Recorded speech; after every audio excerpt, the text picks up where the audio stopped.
Philadelphia 76ers have officially snapped their 12-game losing streak to win their 24th performance of the season with 2 games remaining left in the year. While we know that all goals for the season have been well off the table for quite some time, there are still some big picture conversations about the future of this franchise, with Nick Nurse's fate near the front of the line here. I want to reflect a little bit on the status of Nick Nurse, how we can even grade this season that has been off the rails for a million different reasons, with Nick Nurse not nearly at the top of that list, but nonetheless the results are the results. And this comes very timely as we are on the heels of Michael Malone being fired from the Denver Nuggets and Taylor Jenkins fired from the Memphis Grizzlies. And to keep it short here, my direct response to should Nick Nurse get fired, coaches have been fired for far less than there is evidence on his plate. And by the way, 4 of the last 6 championship coaches have been fired by their franchise, with Nick Nurse on this list dating back to 2019 with the Toronto Raptors. Yeah, we remember that playoff run quite well here in Philadelphia. Adding to that, Frank Vogel, Mike Budenholzer,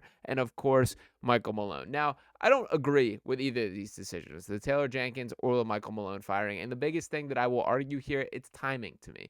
You can't sell me on the vision that there's any coach that can walk in there with a handful of games left in the regular season, in Michael Malone's case in Denver with literal 3 games left in the year, and think they have a better chance at taking this team in the playoffs. Now, does this mean that these guys are perfect as head coaches? Absolutely not. Each have flaws, and I much more subscribe to the theory of why the Grizzlies did it with Taylor Jenkins. I still disagree with it. I still think Taylor Jenkins, if anything, overperformed based on the roster that he had behind him there. When you have a guy like John Moran, who from an availability standpoint, from the antics on the court, and just his straight up play not living up to the standard. We're talking about a guy shooting below 30% from 3 as an NBA guard and supposedly a face of the franchise. There are some real deal basketball difficulties that come with building that roster. Jaren Jackson Jr., another guy that I like quite a bit, but is a flawed basketball player. At his size, real deal, 6'10", 6'11", one of the best shot blockers in the game. The dude is a bad rebounder, a guy who averages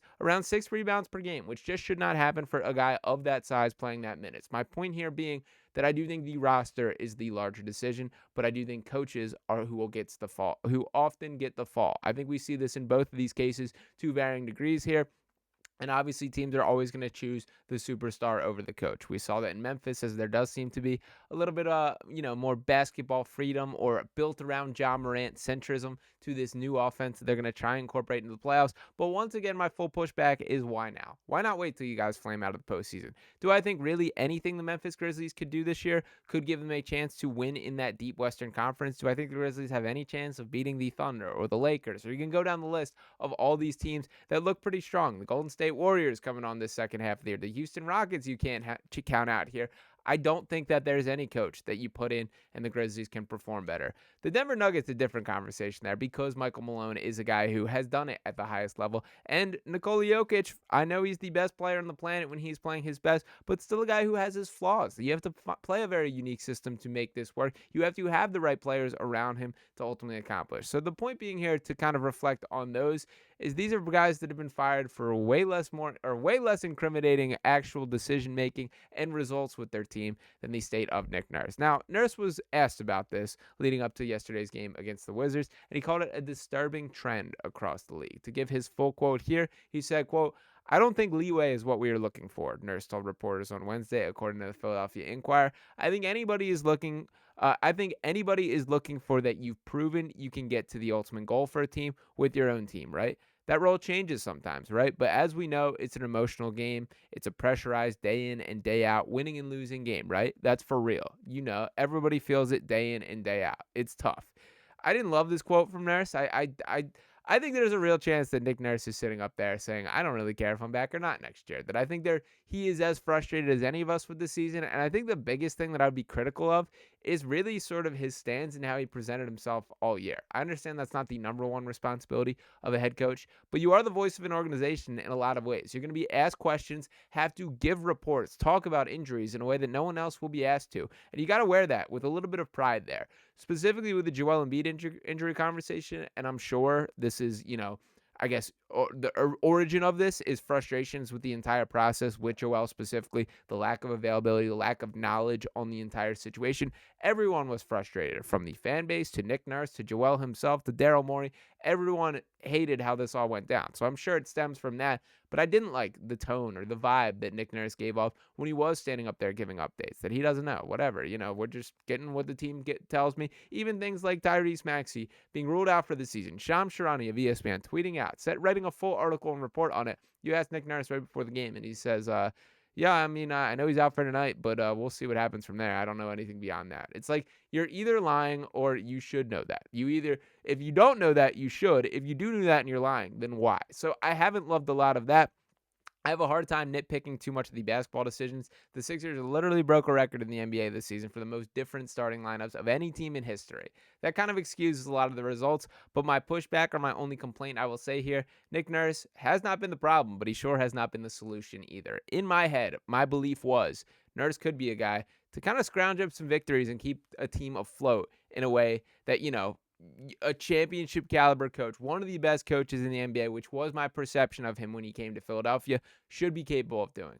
We didn't see that, to call a spade a spade. That this team is 24 and however many losses, the fifth best record in the league for a reason here. And again, but at some point this season, the plug was pulled. The goal became to lose, that it was tank, let's get this draft pick, do all that. But it was a long time before the organization got there, that there was a large part of the season where the team was trying to win, where decisions were made with the intent on continuing to compete and just hope for injuries to come together at the end of the season. And they still lost a lot of games, man. Now, to reflect on the actual lottery odds as those goals ultimately end up were accomplished and they sit in a good spot. The Sixers are 24 and 56 on the year with 2 games remaining, pretty locked into that 5th worst record. So what that means directly here is the Sixers will have a 42.1% chance at a top 4 pick there, a 10.5% chance at the number 1 pick, and about a 64% chance of keeping their draft pick overall. And something that I think is important to note with the lottery itself is only done for the top 4 picks, and then it just fills in accordingly beyond that. So they're not going to pick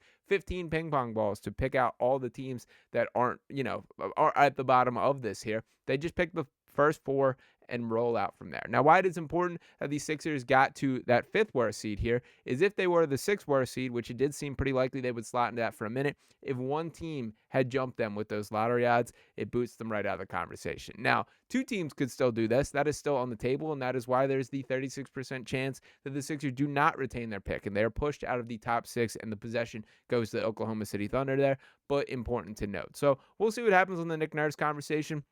One guy that is certainly a Nick Nurse guy that was brought to Philadelphia on his accord, started his career, or found his footing in his NBA career, I should say, is Jeff Dowtin Jr. And I do got to give a little bit of love to Jeff Dowtin Jr., who made the most of his moment last night against the Washington Wizards, man. 30 points, 4 steals, 3 assists, shot 11 of 15 from 3, 11 of 15 from the field, 4 of 7 from 3 in just 28 minutes of work, and he was feeling it, man. He was pulling up on the fast break. He was shooting from well beyond range. I love it, man. This is what this is about, that these guys are making the most of their moment, and I hope Jeff Dowtin earned himself a little bit of money and an actual long-term opportunity moving forward, as this will be his final season. He has one more game that he is eligible to play on a 2-way contract for the rest of his NBA career. Sixers are going to have to make a choice between this and the next game and the last game of the season on Sunday, but ultimately, I don't think Dowtin is likely a guy that sticks around in Philadelphia. I do hope he finds his NBA footing somewhere. He's a guy that I think is totally competent and fine, not a guy that has a defining skill set or something that I think is necessary to have on a roster here,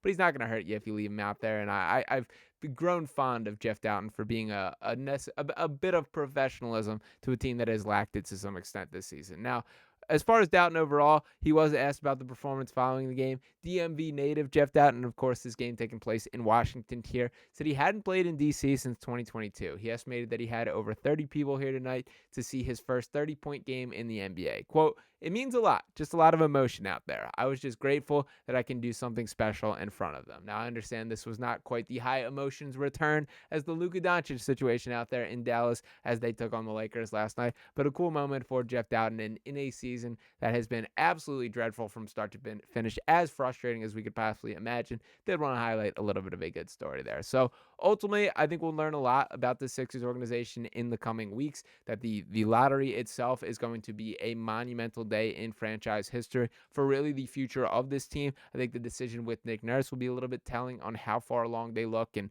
again, there's a lot more questions than answers at this point, but we finally have got to the offseason where these can begin to get addressed. So we're going to keep rocking talking through things right here on Sixers Digest. Appreciate you guys for continuing along with us this season. I understand it has been absolutely brutal, but appreciate you guys more than you realize there. So one more time, thanks for tuning in. Make sure you're hitting that subscribe button, the like button if you have not already. Drop your comments below on this video. I'll be back talking with you next time right here on Sixers Digest. Peace.